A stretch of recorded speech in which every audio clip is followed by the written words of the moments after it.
ये हमारे chapter number 3 dynamics के लेक्चर चल रहे हैं। तो आए चलते हैं आज के टॉपिक की तरफ। तो लास्ट हमने पढ़ा था जी न्यूटन्स लॉ ऑफ मोशन। तो आज हम पढ़ेंगे limitations of Newton law of motion कि न्यूटन के लॉ ऑफ मोशन की हदूद क्या है, यानी कहाँ तक ये लॉ इम्प्लीमेंट हो सकता है और कहाँ तक ये दुरुस्त माना जाता है। We have already explain that, हम ये पहले ही बयान कर चुके हैं कि Newton law of motion can be applied, Newton law of motion को अप्लाई किया जा सकता है with very high degree of accuracy, बड़ी ही दुरुस्तगी के साथ, टू मोशन ऑफ ऑब्जेक्ट्स, ऐसे ऑब्जेक्ट्स पर जो मोशन में हो, एंड वेलोसिटीज, और जिनकी जब वो मोशन में होंगे तो कोई ना कोई उसकी वेलोसिटी होगी, which come across in every day life, जिनका हम रोज़ाना अपनी ज़िंदगी में जिनसे हमारा वास्ता पड़ता है। यानी हमारा वास्ता जो पड़ता है वो ऑब्जेक्ट्स की मोशन के साथ पड़ता है, वेलोसिटीज़ के साथ पड़ता है। जो ऑब्जेक्ट मूव कर रहा है मोशन में है तो उसकी कोई ना कोई स्पीड वेलोसिटी होती है। तो जिनकी ऑब्जेक्ट्स की स्पीड वेलोसिटी होती है उनके ऊपर न्यूटन का जो लॉ है वो बड़ा ही एक्यूरेसी से अप्लाई हो सकता है, हाई डिग्री ऑफ एक्यूरेसी से। द प्रॉब्लम अराइज, मसला तब बनता है when we deal with the motion of elementary particle, जब हमें मोशन का सामना होता है किन पार्टिकल्स का, एलिमेंट्री पार्टिकल्स का, having velocity close to that of light, जिनकी वेलोसिटी स्पीड किसके जिनकी वेलोसिटी किसके करीब होती है, लाइट की स्पीड या वेलोसिटी के करीब होती है। अब एलिमेंट्री पार्टिकल्स क्या होती हैं? एलिमेंट्री पार्टिकल से मुराद वो पार्टिकल है जिनसे आगे जो किसी और पार्टिकल से मिलकर नहीं बने होते, यानी कि बुनियादी जो हमारे पार्टिकल्स हैं।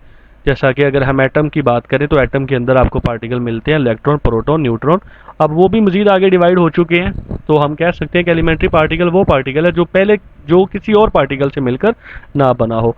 तो हमें प्रॉब्लम न्यूटन्स लॉ में तब होती है, यानी न्यूटन्स के लॉ वहाँ अप्लाई नहीं हो सकते किन पर, एलिमेंट्री पार्टिकल्स पर, जब वो किस पर, कितनी वेलोसिटी से मूव करें, जो कि लाइट की स्पीड के करीब होते हैं। फॉर दैट पर्पज, इस मकसद के लिए हम क्या करते हैं, रिलेटिविस्टिक मैकेनिक्स हम यूज़ करते हैं, जिसको डेवलप किया गया आइंस्टाइन ने। यानी कि एलिमेंट्री पार्टिकल्स जो हैं जब वो मूव करते हैं स्पीड ऑफ लाइट के करीब, तो उन पर हमारे न्यूटन्स के मोशंस के जो लॉ हैं वो एप्लीकेबल नहीं रहते। उसके लिए हम रिलेटिविस्टिक मैकेनिक्स को यूज़ करते हैं, जिसे अल्बर्ट आइंस्टाइन ने, जिसके बारे में हमें बताया।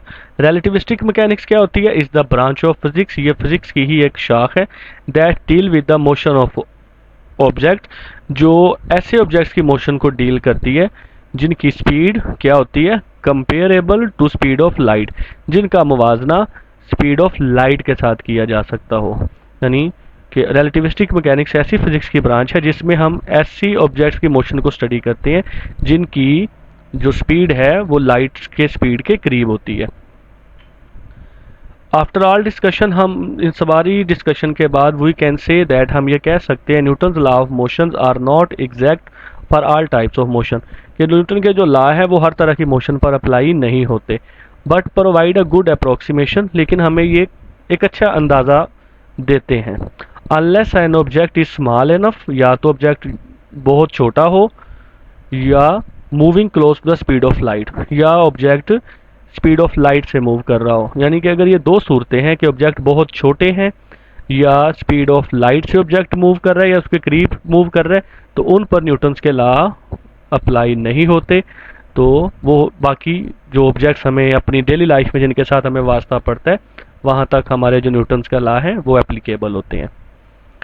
नेक्स्ट है जी, what is the difference between mass and weight, mass और वेट में क्या फ़र्क है। नॉर्मल लाइफ में, डेली लाइफ में हम मास और वेट की टर्म से वाकिफ़ बिल्कुल नहीं है, लेकिन जब हम साइंस को पढ़ते हैं या फिजिक्स को पढ़ते हैं तो उसमें हमें मास और वेट पे बड़ा जोर दिया जाता है। हमें इन दोनों का डिफरेंस पता होना चाहिए और इनमें बड़ा वाज़िया फ़र्क है। मास क्या होता है जी? क्वांटिटी ऑफ मैटर है, मादे की मिकदार है। जो चीज़ आपको मटीरियलिस्टिक नज़र आती है वो उस बॉडी का मास कहलाता है। और वेट क्या होता है? Weight is a force of gravity, उस बॉडी पर जो फोर्स ज़मीन की अमल कर रही है, ग्रेविटी की फोर्स जो उसको अपनी तरफ खींच रही है, अपनी तरफ पुल कर रही है, एक्टिंग ऑन द बॉडी, यानी वेट की जो फोर्स उस बॉडी के ऊपर अमल कर रही है वो उसका वेट है। जैसे कोई भी ऑब्जेक्ट, बुक को देख लें, बुक जो आपको नज़र आ रही है वो उस बुक का मास है।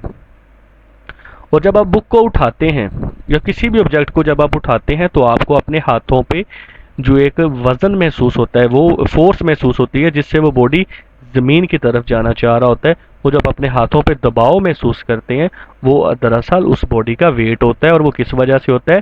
फोर्स ऑफ ग्रेविटी की वजह से होता है। उसके अलावा मास एक स्केलर क्वांटिटी है, वेट वेक्टर क्वांटिटी है। Mass can be measured in beam balance, mass को हम आम तराजू से मापते हैं। Weight can be measured in spring balance, spring balance में नापते हैं। It is noted by m, mass को एम से ज़ाहिर करते हैं। इट इज़ नोटेड बाय डब्ल्यू, वेट को डब्ल्यू से ज़ाहिर करते हैं। Mass can not be change with the change of place, मास जगह बदलने से तब्दील नहीं होता। यानी कोई भी बॉडी अगर आप उसको जितनी मर्जी हाइट पर ले जाएं, चांद पे ले जाएं, तो उसकी जो साख्त होगी, उसका जो मटेरियल होगा, वो वही रहेगा, वो चेंज नहीं होगा। Weight can be change with the change of place, लेकिन वेट जो है वो जगह बदलने से तब्दील हो जाता है। अगर आप किसी बॉडी को चांद पर ले जाते हैं तो वहाँ पर उसका जो वेट है वो ज़मीन के मुकाबले में 6 गुना कम हो जाता है। तो यानी कि वेट कम होता है विद हाइट के साथ, जगह बदलने के साथ। Unit of mass is kilogram, जो मास का यूनिट है वो केजी है, और जो वेट का यूनिट है वो न्यूटन है। तो ये मास और वेट का डिफरेंस है। इतने पॉइंट्स हमें मास और वेट में डिफरेंस करने के लिए काफ़ी हैं। नेक्स्ट है जी ग्रेविटेशनल फील्ड क्या है जी? The gravitational is a space, ये जगह ही होती है अराउंड अ मास, किसी भी ऑब्जेक्ट के इर्द गिर्द, मास के इर्द गिर्द, इन विच जिसमें अनदर मास, एक और ऑब्जेक्ट, एक्सपीरियंस अ फोर्स, एक फोर्स का सामना करता है, due to the gravitational attraction, उस बॉडी की ग्रेविटेशनल अट्रैक्शन की वजह से। तो ज़मीन का भी एक ग्रेविटेशनल फीस है, जिसमें जितने भी बॉडीज हैं वो तमाम ज़मीन की ग्रेविटी को फील करते हैं। तो ग्रेविटेशनल फील्ड एक स्पेस होती है, एक जगह होती है मास के गिर्द, जिसमें वो दूसरे मासेस के ऊपर अपनी ग्रेविटेशनल अट्रैक्शन की फोर्स की वजह से एक फोर्स लगाता है। द ग्रेविटेशनल फील्ड स्ट्रेंथ क्या है? ग्रेविटेशनल फील्ड की ताकत क्या है? ग्रेविटेशनल फील्ड के अंदर पड़े हुए जितने भी बॉडीज जो फोर्स को फील करेंगे, वो होती है उस ग्रेविटेशनल फील्ड की ताकत। तो ग्रेविटेशनल फील्ड स्ट्रेंथ है जी gravitational force acting on unit mass. Gravitational field के अंदर पड़े हुए हर बॉडी के ऊपर जो ग्रेविटेशनल फोर्स लग रही है वो कहलाती है ग्रेविटेशनल फील्ड स्ट्रेंथ, जो ज़मीन के करीब ज़्यादा होती है, और जैसे कोई ऑब्जेक्ट ज़मीन से ऊपर जाए, ज़मीन से दूर होता जाए, वो हमारी ज़मीन की ग्रेविटेशनल फील्ड स्ट्रेंथ उस बॉडी के लिहाज से कम होती जाएगी। तो जो ऑब्जेक्ट ज़मीन के करीब है उन पर ग्रेविटेशनल फील्ड स्ट्रेंथ ज़्यादा है, तो जो ऑब्जेक्ट ज़मीन से दूर है वहाँ पर ग्रेविटेशनल फील्ड की स्ट्रेंथ वीक हो जाएगी। नेक्स्ट है जी मैकेनिकल एंड इलेक्ट्रॉनिक बैलेंसेस। तो सबसे पहले हम पढ़ेंगे जी मैकेनिकल बैलेंस क्या है जी। डायग्राम आपके सामने है जी, जिसे हम आमतौर पे बीम बैलेंस भी कहते हैं, आम तराजू है हमारा। A mechanical balance consist of a rigid horizontal beam, एक आम जो बैलेंस होता है वो मुश्तमिल होता है एक रिजिड सख्त हॉरिजॉन्टल बीम पर। ये आपका हॉरिजॉन्टल बीम है, ये जो आपको नज़र आ रहा है, ये यहाँ से स्टार्ट हो रहा है, ये सारा आपका एक हॉरिजॉन्टल बीम है जो ओसिलेट करता है on a central knife edge as a fulcrum, एक सेंट्रल, एक दरमियान में नाइफ एज के गिर्द। ये आपका नाइफ एज है, ये देखें आपको डायग्राम में दिखाया जा रहा है, ये आपका नाइफ एज है ये वाला। तो इसके गिर्द ये बीम जो है वो ओसिलेट करता है, जिसे हम इस सेंट्रल नाइफ को क्या बोलते हैं? फुलक्रम बोलते हैं। It has two end knife edge equidistant from centre, इसके दो एजेस आपको, इसके दो एंड के ऊपर आपको एज नज़र आते हैं। एक देखें ये है जी, और एक ये है, जो कि फुलक्रम से बिल्कुल इक्वल फासले के ऊपर है। तो दो एंड आपको नज़र आएंगे, इसके दो सिरों के ऊपर आपको नाइफ एज नज़र आएंगे, ये नाइफ एज है। तो ये इक्वी डिस्टेंस है किससे? सेंटर से। Two pans are hung from bearing on the end knife edge, दो बर्तन आपने लटकाने हैं जी इन्हीं एजेस के साथ, इन एज के साथ जो नाइफ एज हैं आपके, ठीक है, उसके साथ आपने दो बर्तन को लटकाना है जी। दो बर्तन आपको लटके मिलेंगे। The materials to be weight is put on one pan, एक ऑब्जेक्ट जिसका आपने वेट या मास मालूम करना है वो आपने एक बर्तन में रखना है उस ऑब्जेक्ट को। Standard weights are put on the other pan, दूसरे पैन में अगर आप राइट साइड वाले पैन को यूज़ कर रहे हैं वेट मेजर करने के लिए या मास मेजर करने के लिए, तो इस वाले पैन में आपको मासेस रखने पड़ेंगे, इस वाले में आपको मासेस रखने पड़ेंगे। स्टैंडर्ड वेट्स होते हैं वो 1 kg का, 2 kg का, हाफ kg का, the deflection of the balance में be indicated by the pointer attach to the beam.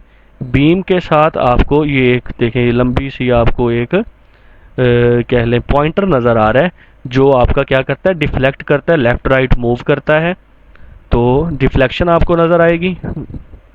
ठीक है।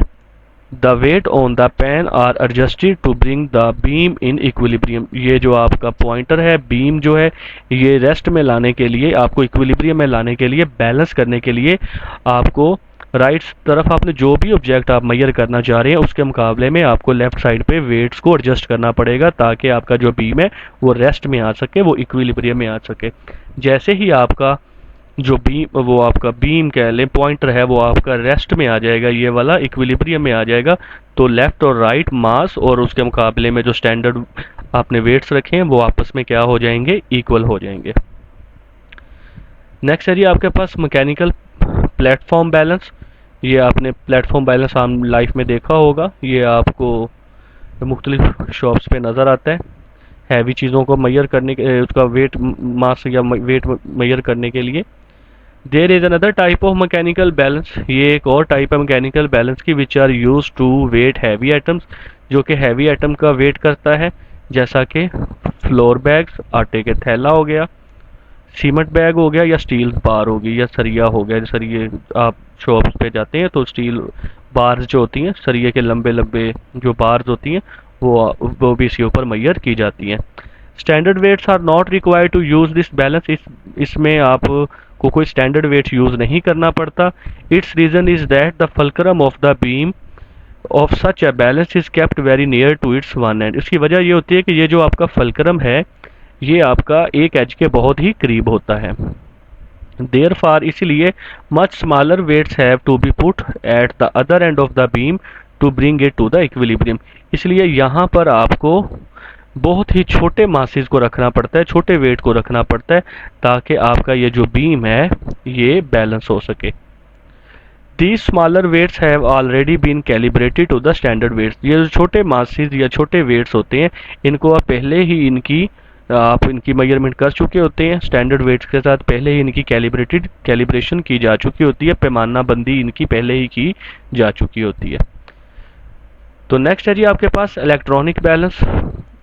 No standard weights are required to use in an electronic balance. Electronic balance में आपने कोई standard weight use नहीं करना। Only it has to be connected to a power supply, सिर्फ आपने इसको पावर सप्लाई से कनेक्ट करना है। There are some models which can operate by using dry cell batteries. कुछ मॉडल्स आपके ऐसे हैं जिनको आप जस्ट सेल डाल के ही यूज़ कर सकते हैं। Electronic balance is more precise than mechanical balance. Electronic balance mechanical balance से ज़्यादा प्रिसाइज होते हैं, ज़्यादा दुरुस्त होते हैं।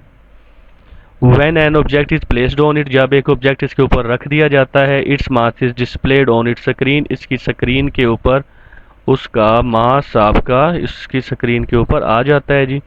Now a day electronic balance also display the total price of the material if the rate per kg is fed to the balance. अगर आप बैलेंस के अंदर 1 kg की कीमत बता दें कि 1 kg 60 रुपीज़ का है या 70, जितना भी है 1 kg का अगर आप रेट इसमें डाल दें, तो जितना भी आप टोटल मटेरियल उसमें वेट करेंगे वो उसका प्राइस आपके सामने शो कर देगा। नेक्स्ट है जी फोर्स मीटर। अब force meter is scientific instrument that measures force. Force meter एक साइंटिफिक ही आला है जो मेजर करता है फोर्स को, फोर्स यानी कि वेट को मेजर करता है। It is also called a Newton meter, इसे न्यूटन मीटर भी कहते हैं, और अ स्प्रिंग बैलेंस या स्प्रिंग बैलेंस भी कहते हैं, जिससे हम वेट को मेजर करते हैं। Nowadays digital force meter are also available. आजकल डिजिटल फोर्स मीटर भी अवेलेबल है। You have already learn about mechanical electronic balance. आप पहले सीख चुके हैं मैकेनिकल और electronic balance. They measure mass of the object in kilogram. वो मास मेजर करते हैं ऑब्जेक्ट्स का किलोग्राम में, या उसके मल्टीपल्स का, या उसके गुना, यानी कि 2 गुना, 3 गुना, केजी, 4 केजी, 5 केजी, 10, 20, 40, 50 केजी भी। ऑन द अदर हैंड दूसरी तरफ force metre major force directly into Newton. दूसरी तरफ वेट जो है यानी फोर्स जो है वो डायरेक्टली मेजर की जाती है किसके अंदर, न्यूटन के अंदर। An ordinary force meter has a spring inside. आम जो आपका स्प्रिंग है उसके अंदर आपको आपका जो आप फोर्स मीटर है उसके अंदर आपको स्प्रिंग मिलता है। Upper end of the spring is attach to the handle. ऊपर वाला हिस्सा आपका हैंडल के साथ अटैच कर दिया जाता है स्प्रिंग का। A hook is attached to the lower end of the spring, नीचे वाली जो हुक है वो स्प्रिंग के लोअर पार्ट के साथ अटैच कर दी जाती है। दैट होल्ड्स द ऑब्जेक्ट, जिसमें आप किसी भी ऑब्जेक्ट जिसका मैयर करना है वेट, वो लटका दिया जाता है। अब पॉइंटर इज आल्सो अटैच्ड, ये देखें यहाँ पे पॉइंटर है जी, एक पॉइंटर अटैच होता है टू द स्प्रिंग, स्प्रिंग के साथ अपर एंड पर। A scale is Newton is provided along a spring, spring के साथ आपको एक स्केल भी नजर आ रहा है, ये देखें 0 1 2 3 4 5 6, ये एक स्प्रिंग आपको स्केल नजर आ रहा है। सच दैट, इस तरह वो स्केल होता है कि पॉइंटर कंसाइड्स करता है with the zero of scale when nothing is hung with hook, जब हुक के साथ कुछ भी नहीं लटकाया होता, ये हुक है, हुक के साथ जब कुछ भी नहीं लटकाया होता तो जो पॉइंटर है वो जीरो के सामने रहता है, जीरो के साथ कंसाइड करता है।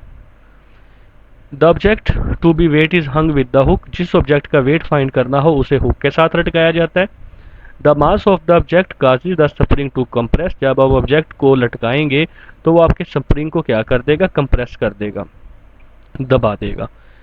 तो स्प्रिंग के, ये देखें ये स्प्रिंग होगा, जब आप इसके साथ लटकाएंगे तो ये पॉइंटर आपका नीचे की तरफ जाएगा तो स्प्रिंग को वो कंप्रेस कर देगा, दबा देगा। The pointer indicate the weight of the object, जो पॉइंटर होगा वो ऑब्जेक्ट के वेट को इंडिकेट करेगा, इसीलिए हाउएवर ताहम some force meter are also stretching of the spring when a load is hung, कुछ आपके फोर्स मीटर ऐसे हैं जिसमें स्प्रिंग स्ट्रेच हो जाता है जब वो किसी ऑब्जेक्ट को उसके साथ हंग किया जाता है, लटकाया जाता है। उस केस में पॉइंटर कहाँ पर होगा, lower end of the spring पर होगा। अगर आपका जो स्प्रिंग है वो कंप्रेस हो रहा है तो पॉइंटर आपका ऊपर की तरफ होगा, अगर आपका स्प्रिंग स्ट्रेच हो रहा है तो पॉइंटर आपका लोअर की तरफ, लोअर में होगा। इन सब स्प्रिंग बैलेंस, कुछ स्प्रिंग बैलेंस ऐसे हैं, द स्केल मैयर्स मास, जिसमें स्केल मास को मैयर करता है, which can be readily converted into Newton, जिसको आप न्यूटन में कन्वर्ट किया जा सकता है बाय मल्टीप्लाइंग द मास, उसके मास को मल्टीप्लाई करते हुए किसके साथ, जी की वैल्यू के साथ, जो कि जी की वैल्यू कितनी होती है 10 मीटर पर सेकंड स्क्वायर।